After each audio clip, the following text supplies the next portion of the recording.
Okay, hello everyone. Welcome, a warm welcome everyone to our 6th annual Women Transforming Technology event.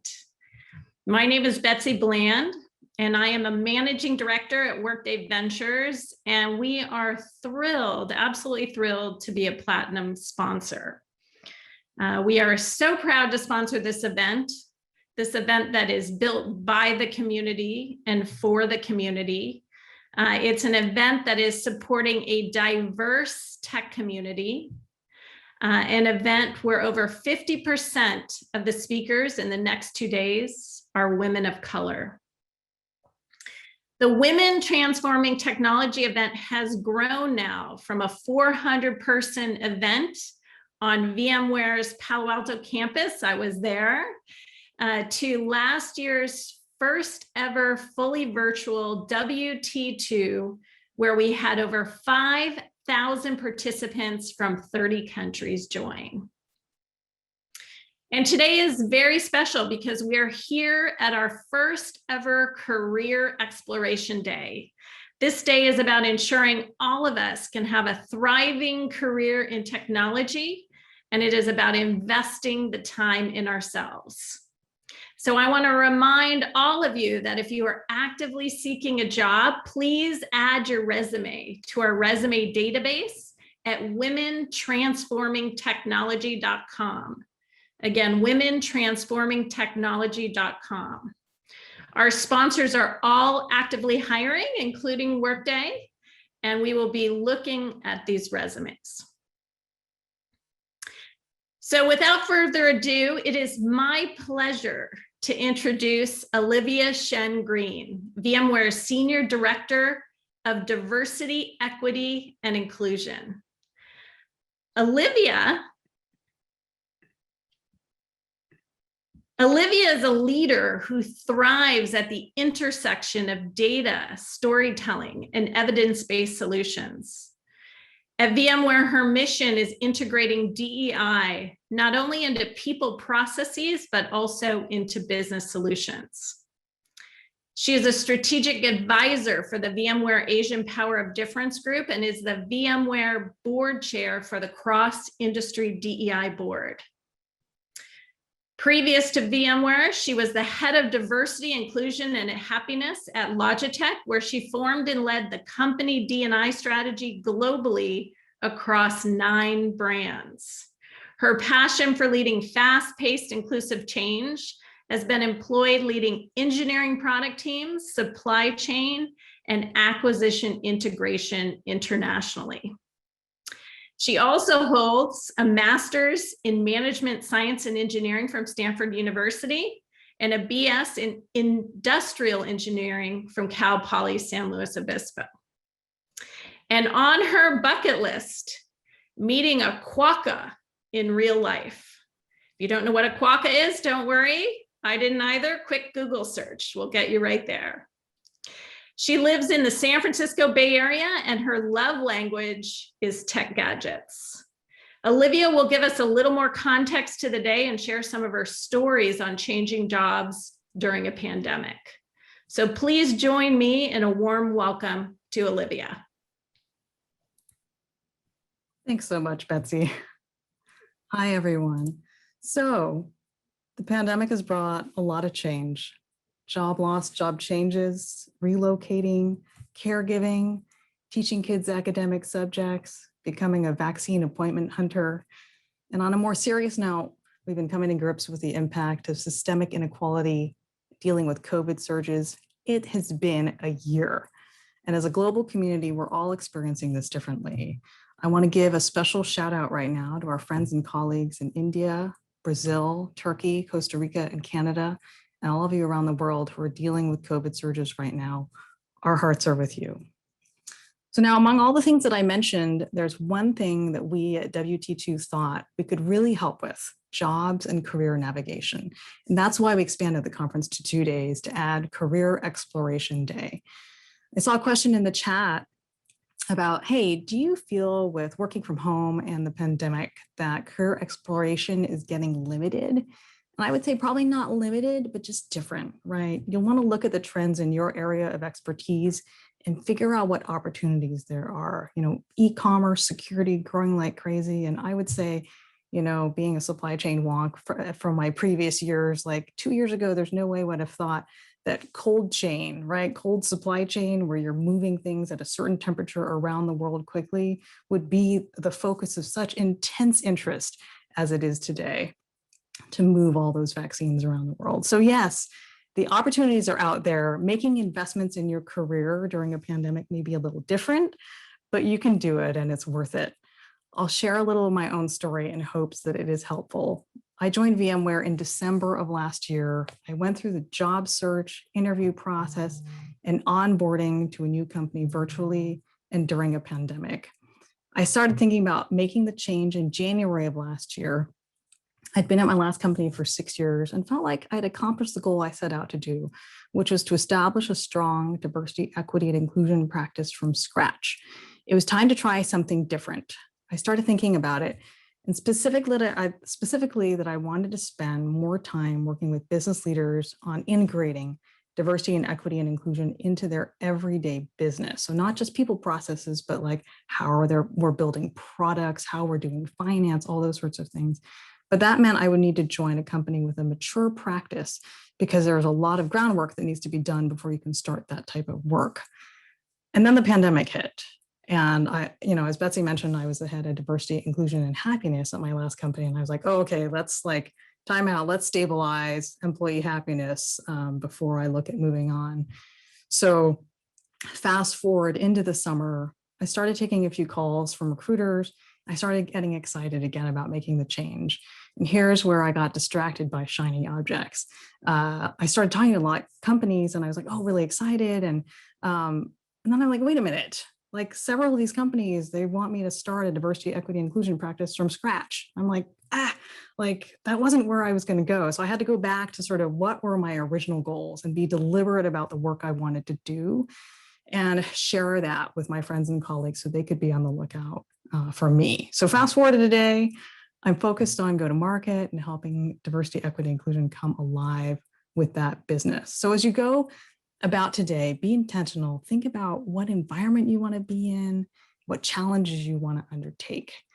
So let's take a look at what we're going to be looking and hearing about in the day ahead.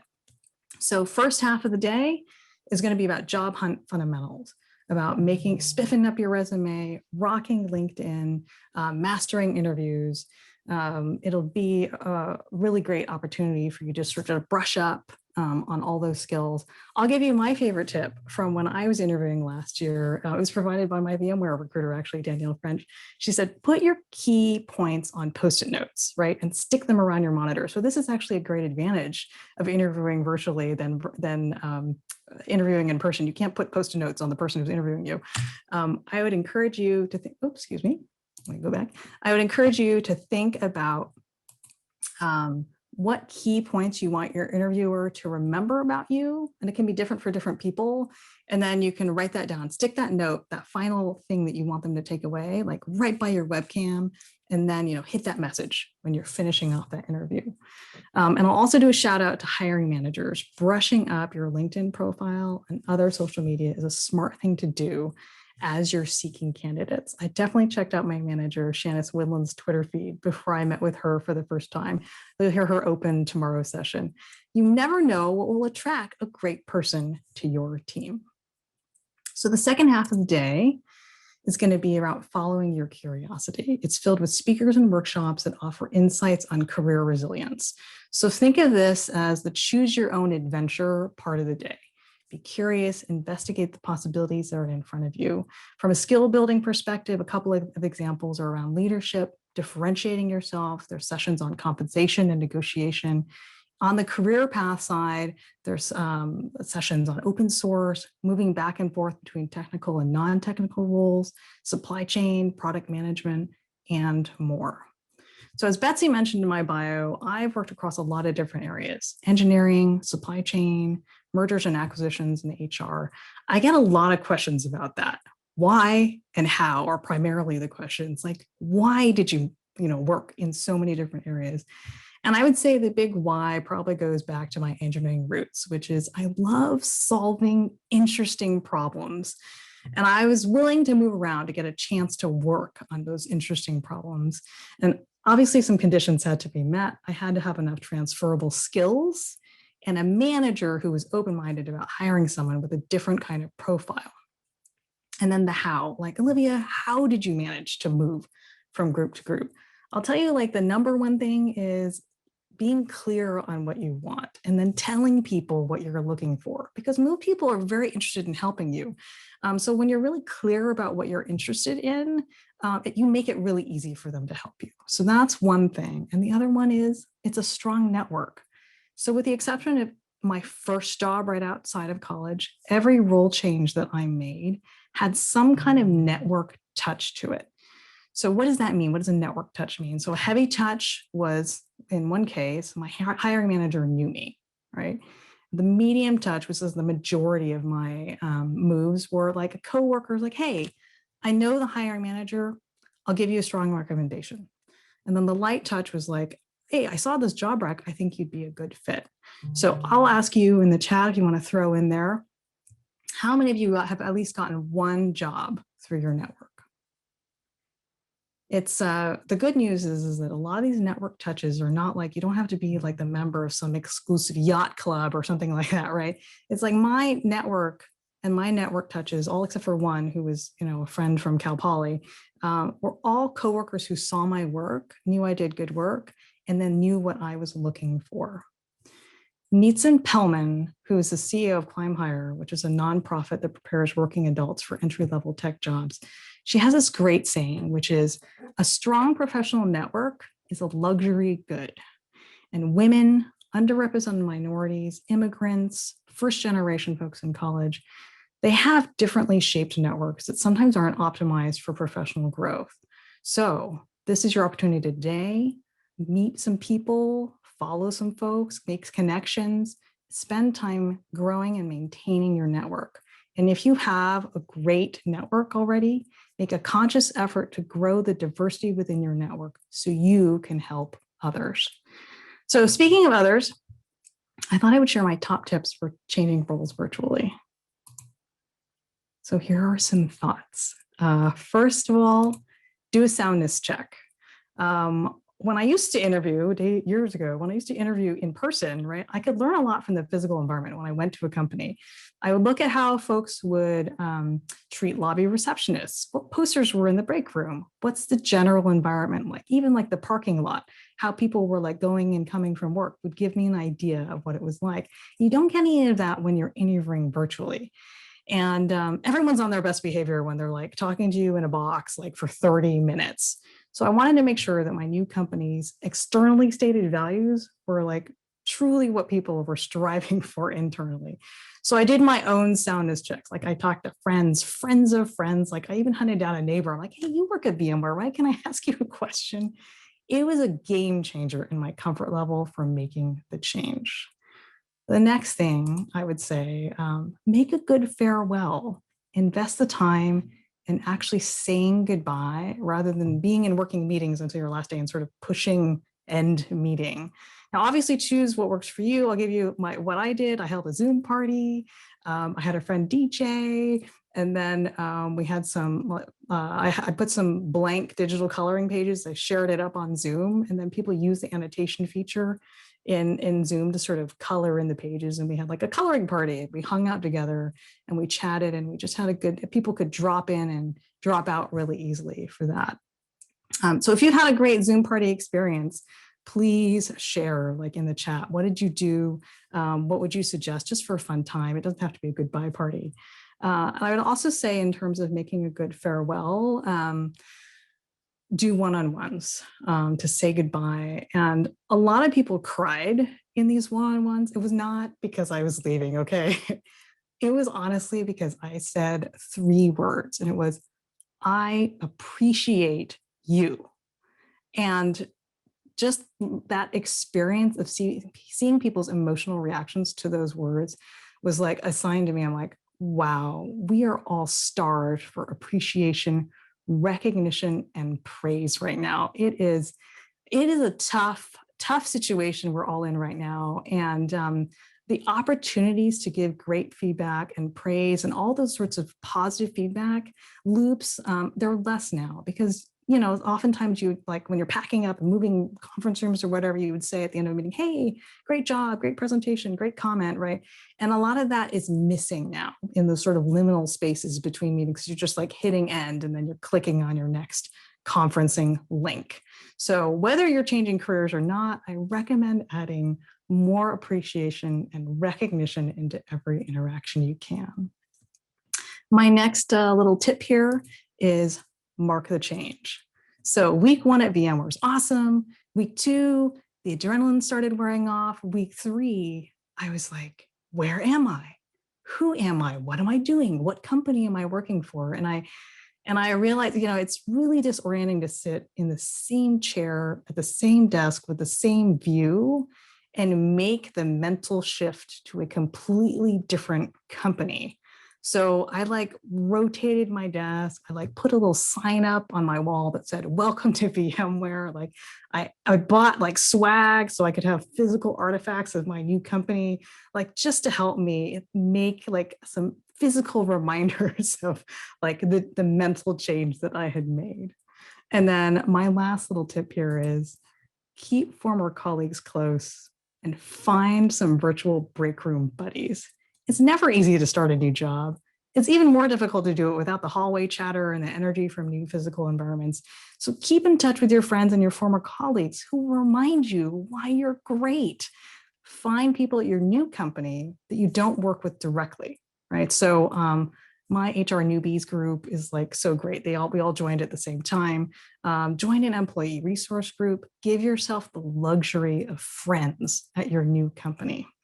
So those are my few tips on virtual career transitions. I invite you to throw some more ideas into the chat and share with other people what has worked for you, virtual or not virtual, in any of your career transitions. And it doesn't have to be between companies or anything like that. It can just be changes within, you know, your own environment, right? Okay, so more on connecting and sharing. So we're using the Hoover platform to host the conference. And if you kind of move around and take a look at all the different functionality, I just want to make sure to highlight you can connect one-on-one with other conference participants. You can view all of our registered attendees in the app by name, company, or location. You have the ability to send direct messages. And then we encourage you to join or create communities to connect with speakers and other participants on a shared topic. Throughout the event and beyond, don't forget to use the event hashtag WT2SV in your social media posts across the conference. You can access videos of the sessions you miss after the event, but note that the plenary sessions on day 2, so tomorrow's opening and closing keynote, will only be available for 30 days. Okay, now let's take a moment to say a huge thank you to our committee members and event organizers. An all-volunteer committee, sets of committees helped organize this conference, reviewed submissions, made selections. So please put a thank you in the chat. A big appreciation, and you can see in the credit reel and on the website as well, womentransformingtechnology.com, all the names of the folks that contributed to today. And also a big thank you to all of our event organizers. A special shout out to our masterminds, Deanna Kosaraju and Jerry Bennett. Also, a thank you to our conference sponsors. So VMware, Workday Ventures, Rubrik, Toyota Research Institute, Zuora, Shipwire, and the Stanford VMware Women's Leadership Innovation Lab. So big thank you to our sponsors for making this day possible. And finally, a few notes on making the most of WT2 today and tomorrow. The first one is be intentional. Ask yourself what you would like to get out of the day, review the agenda, figure out what will best serve you. Give yourself space to digest. If you possibly can, don't go to a session, squeeze in a work meeting, and then go to another session. Give yourself the gift of a little space during the day to process and distill all the things. Next point, make one commitment to yourself. So normally I would say, choose 3 actions out of this conference, but guess what? We're in a pandemic. So just make one investment after this conference that you're going to do to move your goals forward. And then finally, I encourage you, blend your ambition. So last October, after I'd gotten the offer from VMware, done my soundness checks, I hesitated. So remember in October, we were worried about a winter surge in coronavirus here in the United States. We didn't know when a vaccine would be available. And I told my friend, I don't know, it's a bigger company. I may not meet anyone in person for a year. And my friend said, I'm going to be ambitious for you. I want to see you make a bigger impact. I want to see you work at scale. Take the job, Olivia. And that support really helps me make my decision. I'm really grateful for that little push she gave me. So today, when you hear something that could help a friend or a colleague's career, share it with them. Lend your ambition to someone. Thank you so much for coming to Women Transforming Technology. We've made a little space right now for you to look at your agenda and plan the day before the next session starts.